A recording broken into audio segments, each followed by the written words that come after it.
Hello everyone, welcome back to HP myth educations new current affair video. आज की इस current affair video में ही हम हिमाचल प्रदेश के मार्च मंथ के करंट अफेयर जो है वो डिस्कस करेंगे और ये मार्च मंथ के करंट अफेयर का पार्ट 1 रहेगा। और ये करंट अफेयर आपके हर हिमाचल प्रदेश के कॉम्पिटिटिव एग्जाम के लिए इंपॉर्टेंट है, तो जुड़े रहिएगा एंड तक हमारी वीडियो के साथ।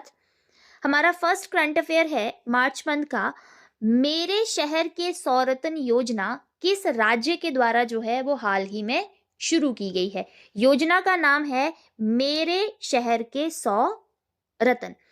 हिमाचल प्रदेश के द्वारा शुरू की गई है, पंजाब के द्वारा शुरू की गई है, केरल के द्वारा की गई है या उत्तराखंड के द्वारा की गई है? तो ये योजना जो है मेरे शहर के 100 रतन योजना जो है वो हिमाचल प्रदेश सरकार के द्वारा हाल ही में लॉन्च की गई है। और इस योजना के अंतर्गत हिमाचल प्रदेश के प्रत्येक विधानसभा क्षेत्र से 100 विद्यार्थियों का चयन किया जाएगा। 100 स्टूडेंट जो हैं वो हर विधानसभा क्षेत्र से सिलेक्ट किए जाएंगे, जिनको सरकार की तरफ से फ्री कोचिंग जो है वो दी जाएगी। उनकी कोचिंग का सारा खर्चा कौन उठाएगी? सरकार उठाएगी। इसके लिए 34 करोड़ रुपए का भी लागत आने की बात इस पे की गई है। और हिमाचल प्रदेश में कुल कितनी विधानसभा क्षेत्र हैं? तो 68 विधानसभा क्षेत्र हैं। हर से अगर 100 विद्यार्थी आते हैं तो 6800 विद्यार्थियों को हिमाचल सरकार जो है वो मेरे शहर के 100 रत्न योजना के अंतर्गत मुफ्त में कोचिंग जो है वो प्रोवाइड करवाएगी। तो इसका राइट आंसर हो जाएगा हिमाचल प्रदेश। नेक्स्ट क्वेश्चन है, 38वें राष्ट्रीय खेलों में हिमाचल प्रदेश ने कुल कितने मेडल जो हैं वो जीते हैं?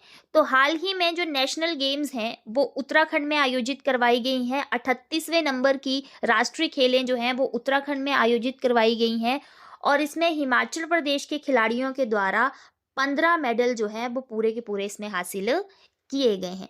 इसमें गोल्ड की बात करें तो गोल्ड हिमाचल को 4, अगर सिल्वर की बात करें तो सिल्वर हिमाचल को 3 और अगर ब्रॉन्ज की बात करें तो ब्रॉन्ज हिमाचल को जो है वो 8 ब्रॉन्ज मेडल मिले हैं। टोटल 15 मेडल जो हैं वो 38वें राष्ट्रीय खेलों में हिमाचल प्रदेश को मिले हैं। तो यहाँ पर राइट आंसर हो जाएगा ऑप्शन नंबर सी। नेक्स्ट आता है, भारत की पहली एपीआई ग्रीन हाइड्रोजन और 2G एथेनॉल का निर्माण कारखाना जो है वो कहाँ खुलेगा? बेसिकली यहाँ पे बी निर्माण कारखाना लिखा गया है। बी निर्माण कारखाना जो है वो कहाँ पर खोला जाएगा? तो सबसे पहली बात तो ये है कि भारत की पहली एपीआई ग्रीन हाइड्रोजन और 2G एथेनॉल का जो कारखाना खुलेगा वो हिमाचल प्रदेश में खुलेगा। लेकिन हिमाचल प्रदेश के कौन सी जगह पर इसे खोले जाने की बात की जा रही है? नाहन में है, पांवटा साहिब में है, बरोटीवाला में है या फिर देहरादून? देहरादून तो हिमाचल से बाहर हो गया, तो ये तो ऑप्शन गलत हो गया। यहाँ पर जो है वो आपका ऑप्शन नंबर सी राइट हो जाएगा।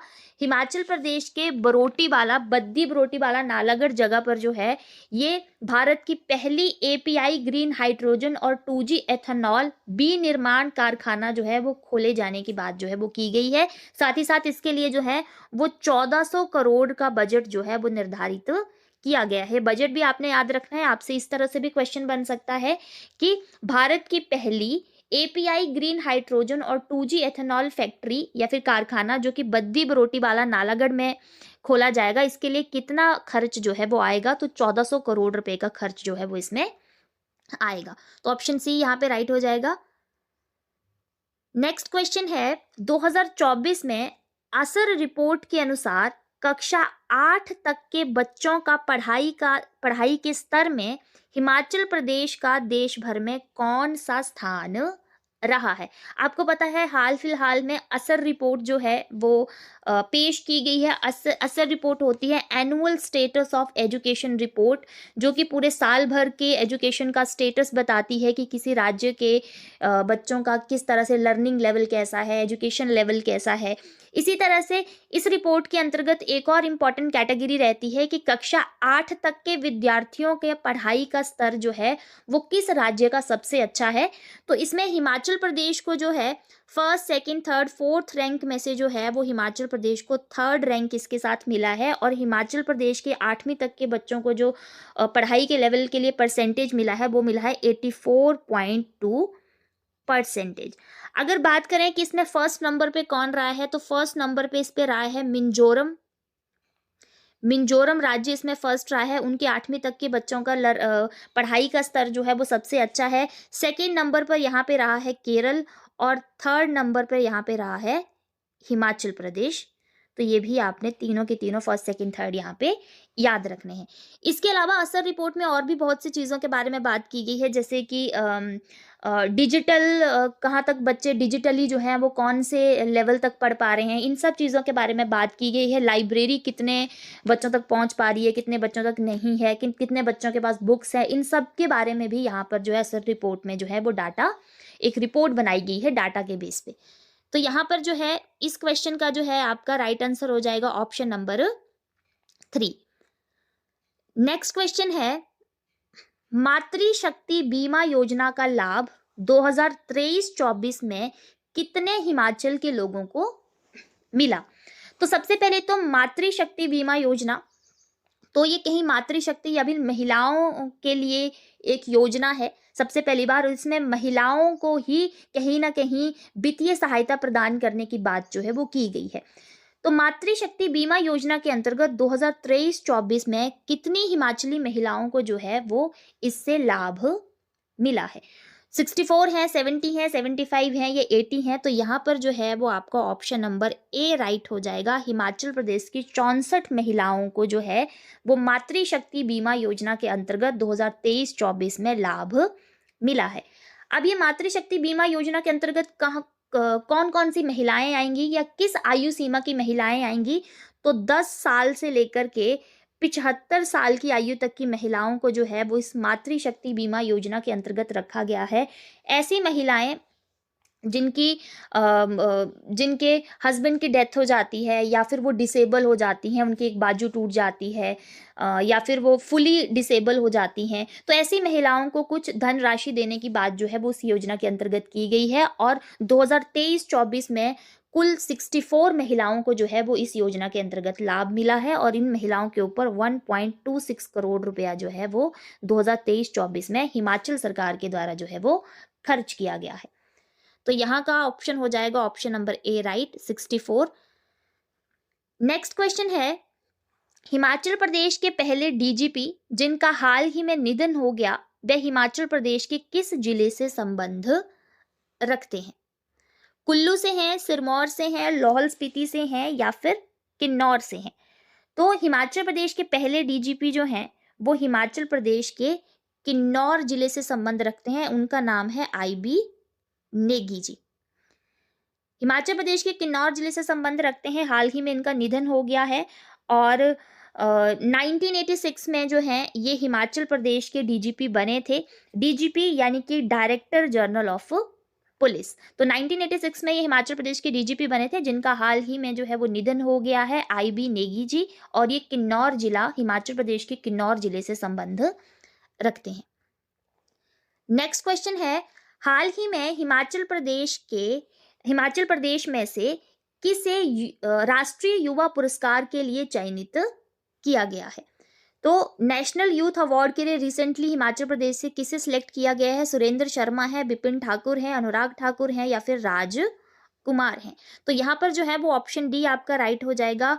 हमीरपुर जिला से संबंध रखने वाले राजकुमार जी को जो है वो हाल ही में राष्ट्रीय युवा पुरस्कार के लिए चयनित किया गया है। ये हिमाचल प्रदेश के हमीरपुर जिला से संबंध रखते हैं। साथ ही साथ में सामाजिक क्षेत्र में इनके द्वारा किए गए योगदान के लिए जो है उनको ये राष्ट्रीय युवा पुरस्कार जो है वो दिया जा रहा है। ऑप्शन नंबर डी इसके लिए राइट हो जाएगा।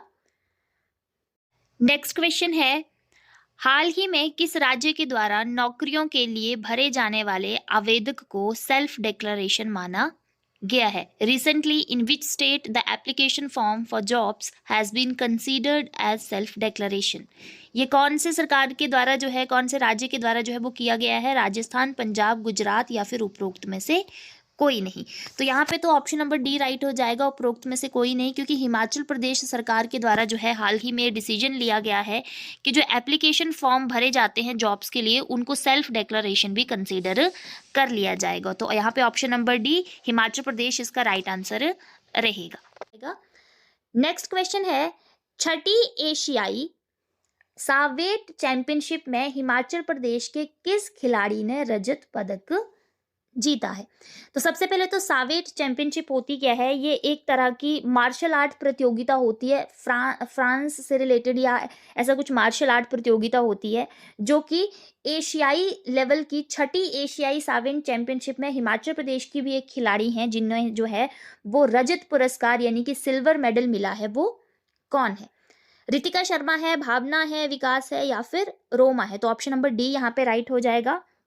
रोमा जी जो है हिमाचल प्रदेश के मंडी जिले से संबंध रखती हैं और इन्होंने 6th एशियाई सावेट चैंपियनशिप में जो है वो सिल्वर मेडल जीता है। साथ ही साथ बात करें कि जो छठी एशियाई सावेट चैंपियनशिप हुई है वो इस बार इंडिया के दिल्ली में आयोजित करवाई गई है, जिसमें हिमाचल प्रदेश के मंडी जिला से संबंध रखने वाली रोमा जी को इसमें सिल्वर मेडल मिला है। आज का लास्ट करंट अफेयर है, हाल ही में हिमाचल पथ परिवहन निगम को टायर माइलेज में पर्वतीय राज्यों में कौन सा स्थान मिला है? फर्स्ट, सेकंड, थर्ड या फिर एट्थ? तो हिमाचल प्रदेश के एचआरटीसी को टायर माइलेज के लिए पर्वतीय राज्यों के जितने भी पहाड़ी राज्यों में से जो है वो उसको पहला स्थान दिया गया है। ये बताता है कि हिमाचल प्रदेश की जो रोड मेटलिंग है वो बहुत अच्छी है, रोड यहाँ पर काफ़ी अच्छे हैं और किस तरह से रोड कंस्ट्रक्शन या रिकंस्ट्रक्शन का काम जो है वो टाइम टू टाइम यहाँ पे होता रहता है, क्योंकि ये जो बसेज हैं इनके टायर माइलेज जो है वो बाकी पहाड़ी राज्यों के बसों के टायर माइलेज से जो है वो ज़्यादा है। तो यहाँ पर जो है वो ऑप्शन 1 फर्स्ट राइट रहेगा। तो ये थे कुछ हमारे मार्च मंथ के, अभी तक के मार्च मंथ के कुछ इंपॉर्टेंट करंट अफेयर जो हमने अपनी क्लास में डिस्कस किए। इसके अलावा हमारे ऑनलाइन इंस्टीट्यूट में टीजीटी, जेबीटी, टैट या कमीशन और एलटी, टैट और कमीशन की भी ऑनलाइन क्लासेस चली हुई हैं, तो आप उसके लिए भी हमारे से कांटेक्ट कर सकते हैं। बाकी अगर वीडियो अच्छा लगा हो तो वीडियो को लाइक कीजिएगा, वीडियो को शेयर कीजिएगा और ऐसी वीडियोज़ को देखने के लिए हमारे चैनल HP मिथ एजुकेशन को सब्सक्राइब कीजिएगा। Thank you.